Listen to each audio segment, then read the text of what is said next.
Genetics. Definitions of genetics. So what is a character? A heritable feature. A feature that can be passed from one generation to another, that varies among individuals of a population. Heritable feature that varies, changes among individuals of a population. Considering you and me, we have differences.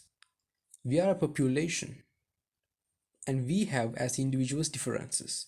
So a heritable feature that varies among individuals of a population. Like what? Hair color you can take eye color, is called a character. So a heritable feature that varies among individuals of a population, such as hair color or eye color, is called a character.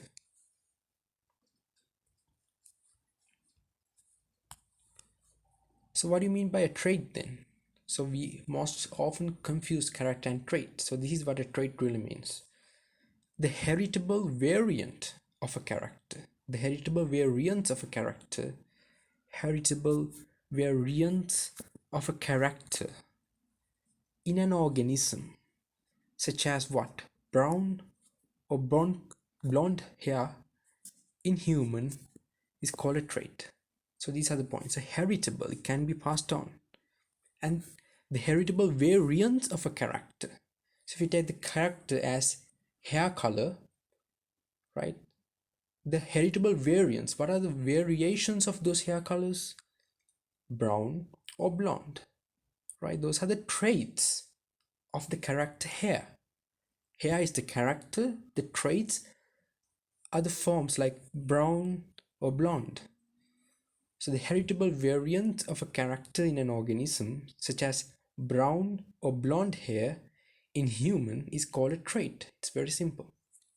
The next one, what is a phenotype?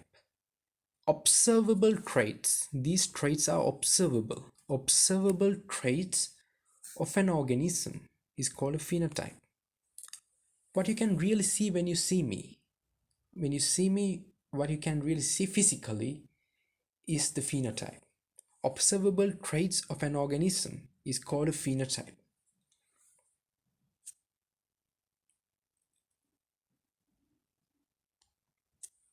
The next definition is a big one.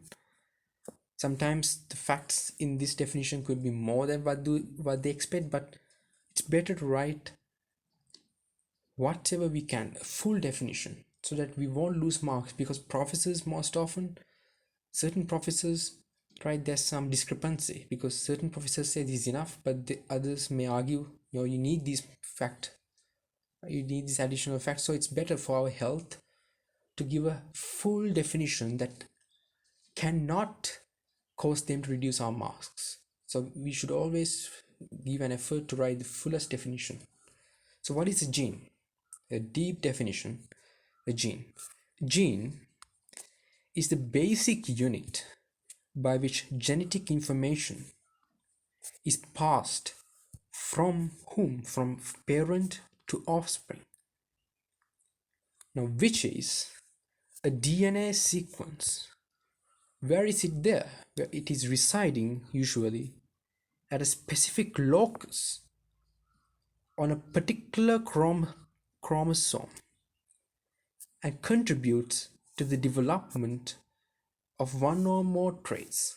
Contributes to the development of one or more traits by coding for specific proteins or peptides. So you can see what a great and a deep definition a gene is.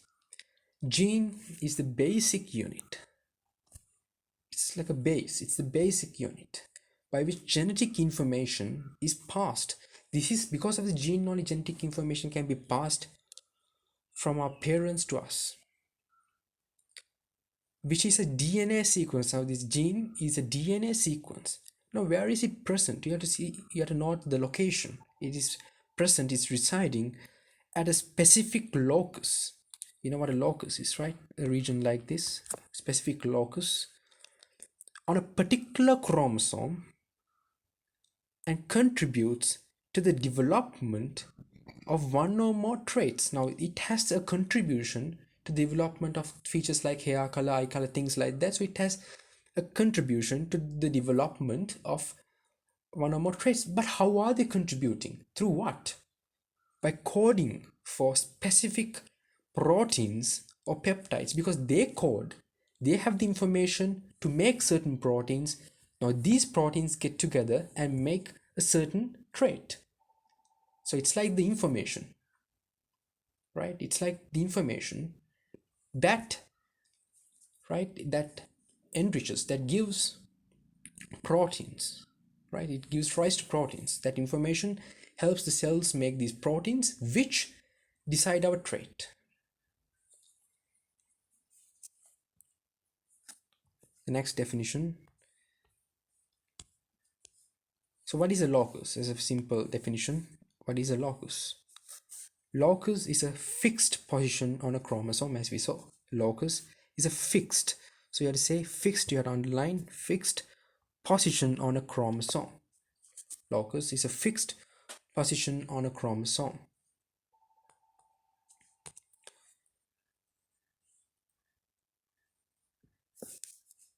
The next definition is a big one again. So what's it? Alternative versions. Sorry, it's better to have the entire definition in one screen.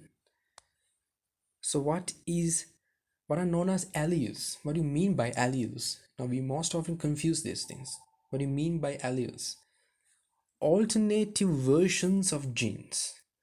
Alternative versions of genes. They are versions of genes. They are alternative. Alternative versions of genes.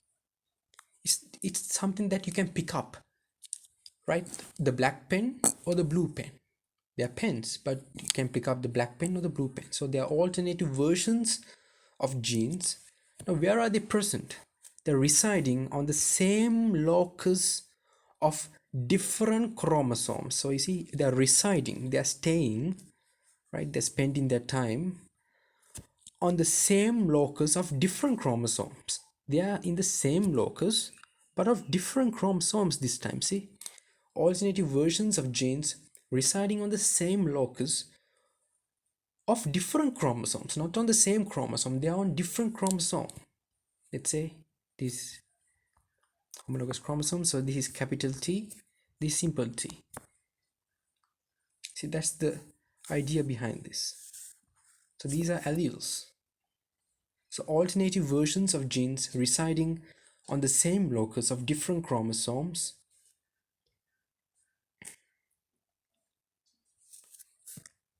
varying in the sequence of nucleotides. So they vary in the sequence of nucleotides.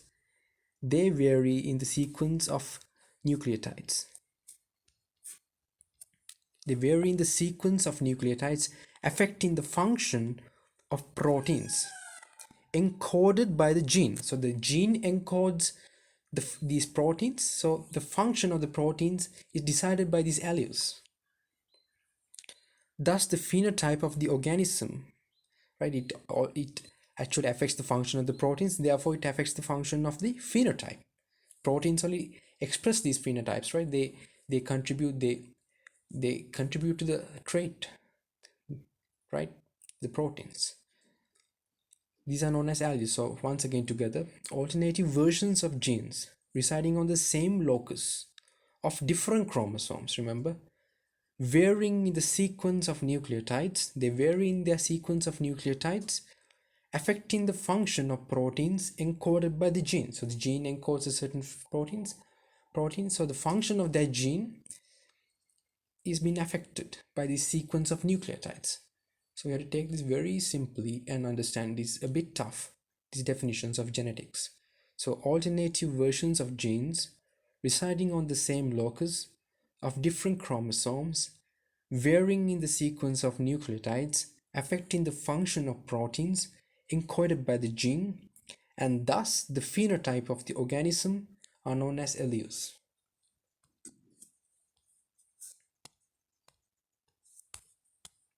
The next one,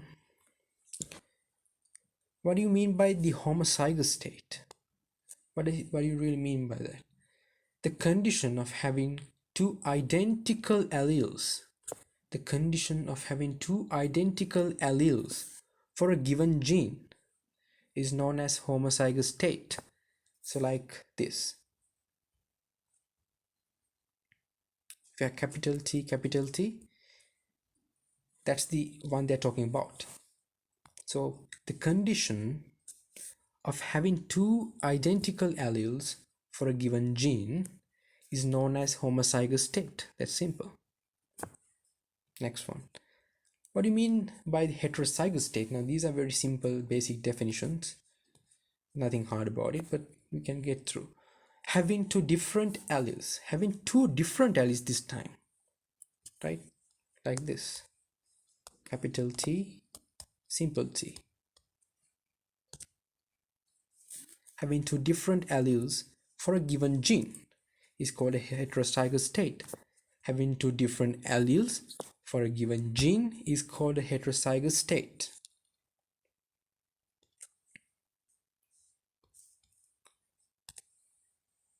The next one. What do you mean by the dominant allele? Now this is very important. What do you mean by the dominant allele? At heterozygous state, now see this.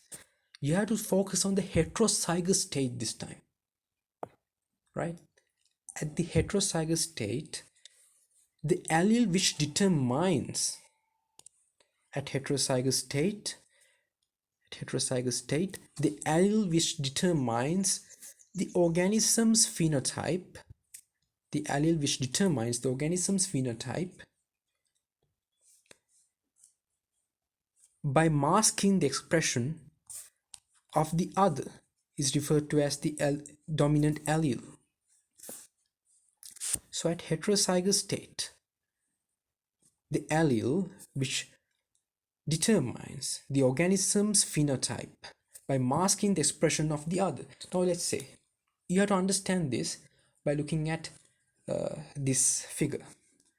Suppose we have this, we have T, capital T and simple t. Now they are talking about this dominant allele capital T, right? They're present in the same locus, capital T and simple t. So at heterozygous state, this particular capital T allele actually decides the trait, therefore the phenotype. Now let's say tall plants. So this dominant allele T decides that the plant is going to be tall. It's the dominant allele, and it masks the expression of the allele that decides the short plant trait. So this one is masked by this one, capital T allele. That's the meaning of that. So at heterozygous state, the allele which determines the organism's phenotype by masking the expression of the other is referred to as the dominant allele. I think it's very clear now. So what do you mean by the dominant trait then? Very simple. What do you mean by the dominant trait? The trait produced by the dominant allele is known as the dominant trait. Tall plants, right? That allele responsible for the trait of being tall, right, is the capital T allele. Now it produces the dominant trait, right? So the trait produced by the dominant allele is known as the dominant trait. Trait produced by the dominant allele is known as the dominant trait. The allele which does not, now what's the next definition? The dominant allele. I'm sorry. Actually, there's a mistake here. We have to correct that there. It should be like this. Cut it off.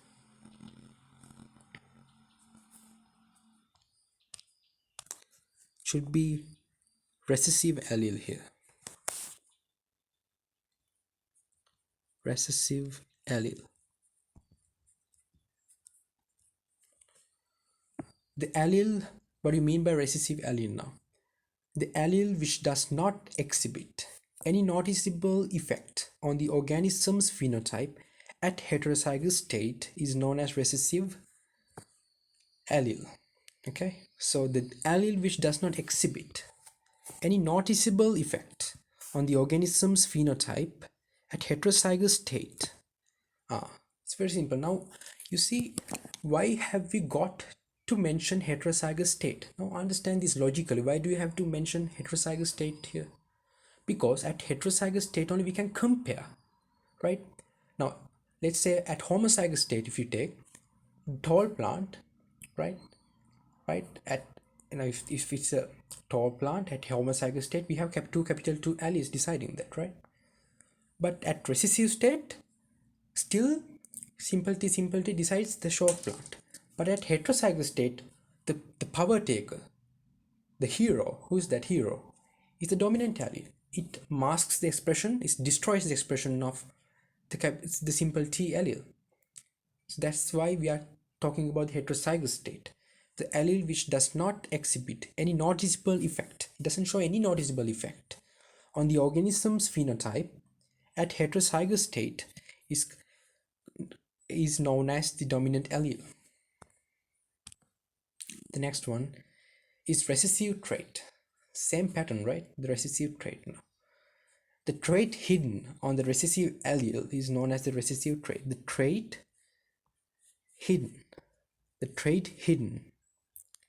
hidden trait on the recessive allele is known as recessive trait. The trait hidden on the recessive allele is the recessive trait.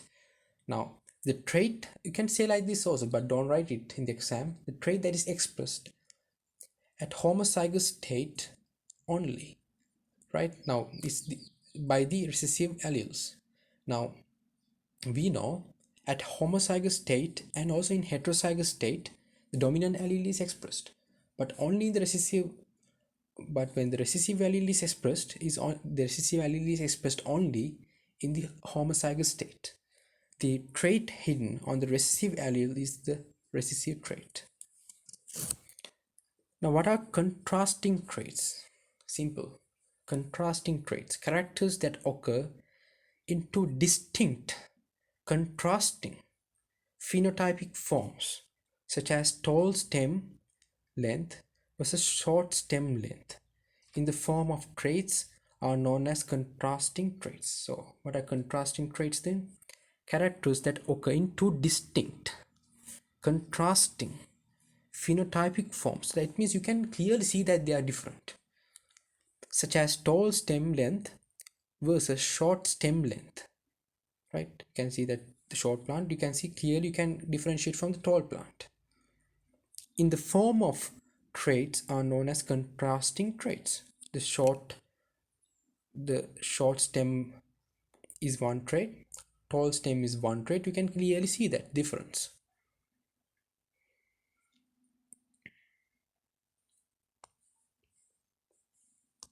Next one, pure breeding plants. What are pure breeding plants? Pure breeding plants are those that are obtained by self-pollinating over many generations, producing the same variety as of the parent plant only.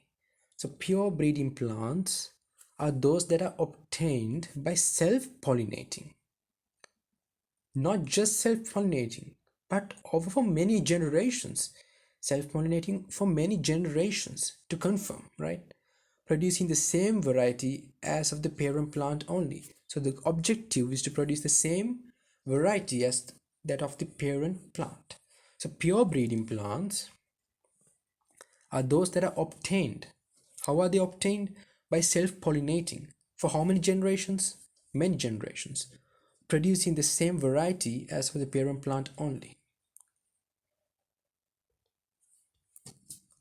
So what are pure lines? The uniform lines obtained or produced from the self-fertilization of pure breeding varieties. The uniform lines obtained from the self-fertilization by the pure breeding varieties over many generations are called pure lines. The uniform lines, they're very uniform. They don't change often. Obtained by self-fertilization of pure breeding varieties over many generations are called pure lines. So over many generations, right, you only self-fertilize pure breeding varieties. So the generation is also produce is the next generation produces also pure breeding. The uniform lines obtained from self-fertilization of pure breeding varieties over many generations are called pure lines. Now I don't hope to discuss these in great length. I hope you all have done those in the classes. So I just give a brief explanation of a definition and just read it to make it more easier to remember.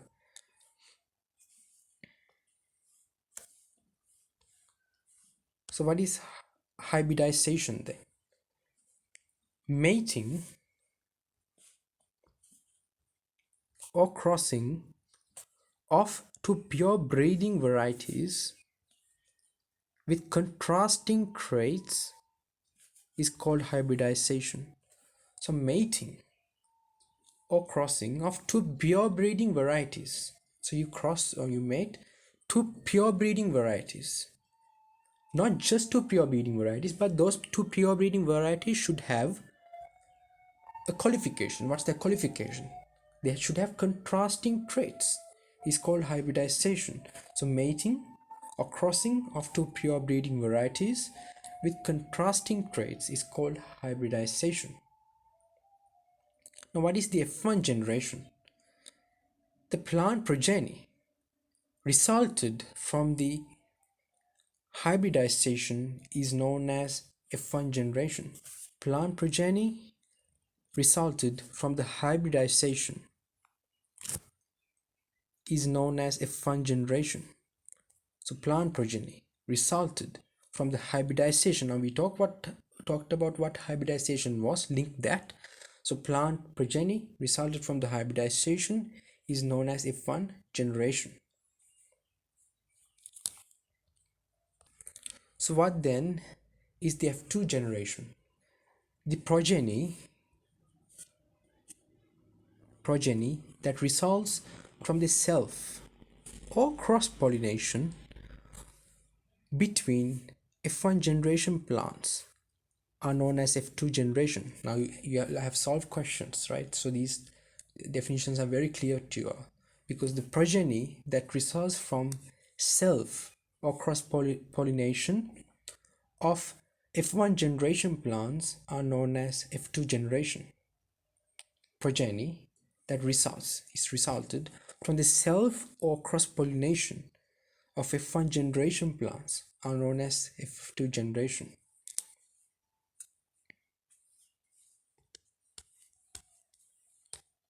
Next one is a big definition.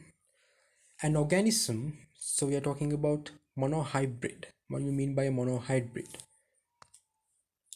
An organism that is heterozygous with respect to what? With respect to a single gene of interest.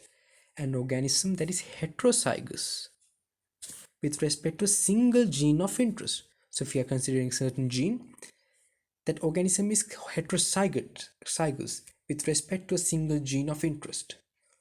Again, an organism that is heterozygous with respect to a single gene of interest, resulting from a cross between parents having homozygous condition for different alleles of a specific gene,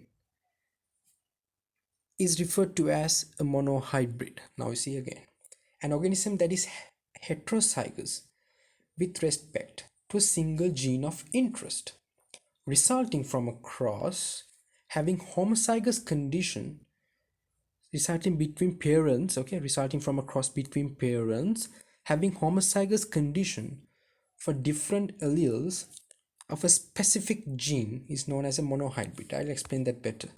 To understand this, you should remember an example of the monohybrids cross. Now you see purple flowers and white flowers. Now in the parental generation, that is true breeding, you have purple flowers and you have white flowers. Now you cross this. Now see the purple flower is purely purple, white flower is purely white. You cross this, and the generation that is producing, right? What do you think about the generation that is being produced? If the Now you know the purple flowers are dominant. Take that example of purple flowers being dominant. Then in the F1 generation, the hybrids, right, the mixed ones, all plants have purple flowers. Now refer page 91 in your resource book in genetics. You can see these examples of purple flowers, acrostic white flowers. You get all plants had purple flowers in the F1 generation. But though these plants, the hybrids that have purple flowers, they're not purely purple, aren't they?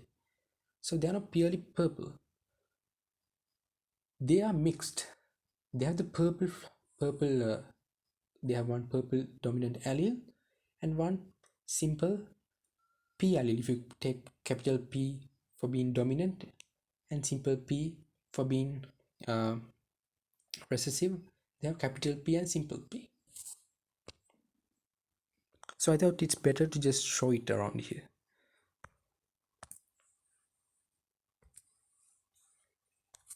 So the capital P times crossed with simple P. You know the gametes P and P.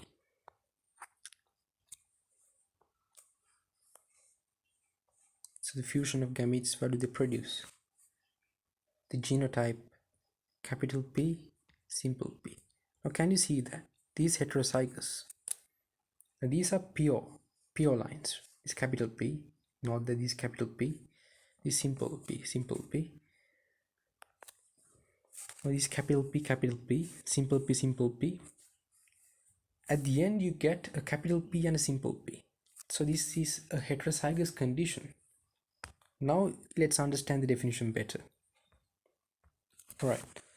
An organism that is heterozygous with respect to a single gene of interest, resulting from a cross between parents having homozygous condition for different alleles of a specific gene is referred to as a monohybrid cross. So when I'm reading this picture, what I drew in your head, how I represented the cross and how we got the hybrids. An organism that is heterozygous with respect to a single gene, we saw that at the end.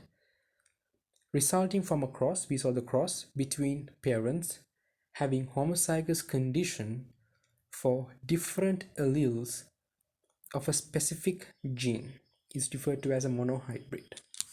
So you have to give a lot of thought to these definitions, try to clearly understand furthermore, at least listen to this several times, so trying it on your own, try to fully understand it and then finish it off. It doesn't matter how long it takes.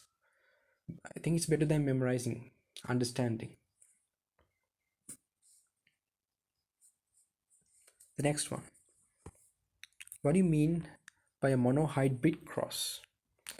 Breeding experiment conducted between two organisms. So breeding experiment, it's a breeding experiment conducted between two organisms with what? With heterozygous condition for a specific character like purple and white. You saw that, right? Purple and white. So breeding experiment conducted between two organisms with heterozygous condition for a specific character is referred to as a monohybrid cross. Breeding experiment conducted between two organisms with heterozygous condition for a specific character is referred to as a monohybrid cross. So it's very clear. So just remember what I drew there. This is all going on with this.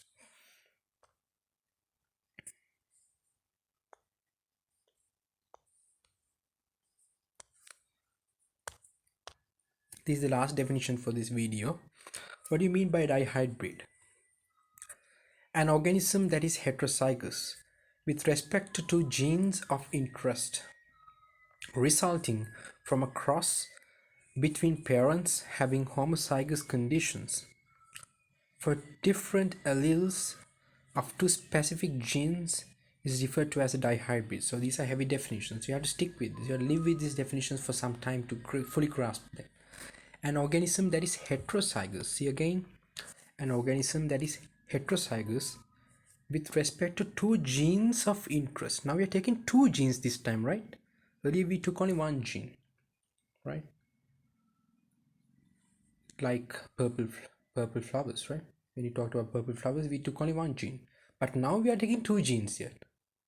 That means two characters are mixed, right? So you can get the hint here.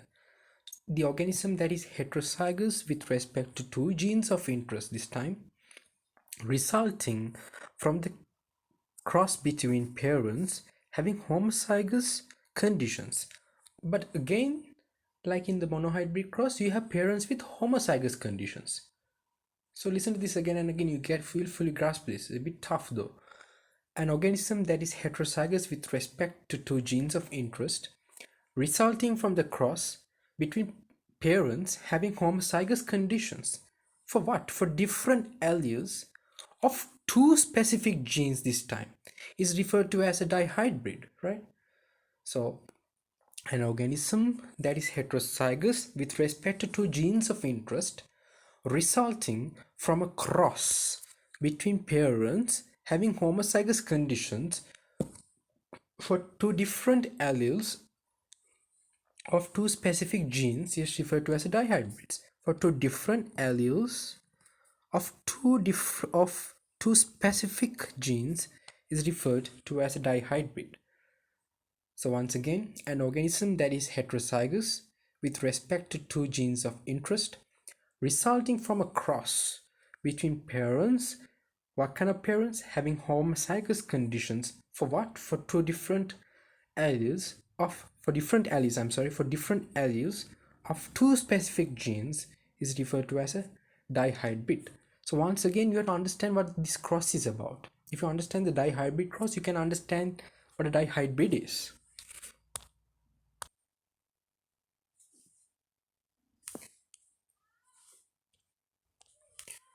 Let's say in the parental generation, we have this capital Y, capital R crossed with simple y, simple R. So what do you mean by this? This shows what kind of a plant? A plant with yellow round seeds. For the round seeds, we have capital R. So capital R is the dominant character, the dominant allele, which shows the trait of round seeds. Capital Y is the dominant allele, which shows the trait of yellow seeds. Okay, so the Y alleles, this show what do you think it shows? It shows green, actually green seeds. And simple R alleles, what do they represent? They contribute to this wrinkled nature of seeds. So if you have a plant like this, simple Y, simple R, what do you get? If you take the plant, simple Y, simple R plant, it is a green wrinkled plant. If you take capital Y, capital R plant, what is it? It is a yellow rounded seed plant. Okay, so that's what. Now we are going to cross this. What do you think will happen? Now you get capital Y, capital R, simple R. So you get once again a plant which is heterozygous, right? But it shows the phenotype. What you can see is actually what can you see when you see the plant? It's a plant having seeds that's yellow and also round in nature. Now we got to understand the definition. Now can you see, when you're understanding this definition, can you see that there are two genes here involved? One gene is responsible for the yellow color and the other gene is responsible for the round nature of leaves, of seeds. So those are the two genes. But can you see that for both these genes, right, this dihybrid that's produced, this is the dihybrid that's produced, okay? This dihybrid is heterozygous. Now let's understand the definition. Go back to the definition. An organism that is heterozygous with respect to two genes we saw clearly of interest, resulting from a cross between parents having homozygous conditions. We saw that, right? Conditions for different alleles of two specific genes is referred to as a dihybrids. For different alleles of two specific genes is referred to as a dihybrids. For an organism that is heterozygous with respect to two genes of interest resulting from a cross between parents having homozygous conditions for different alleles of two specific genes is referred to as a dihybrid. So there's one more video coming for genetics, so that ends the definitions of genetics from the next video. So thanks for listening.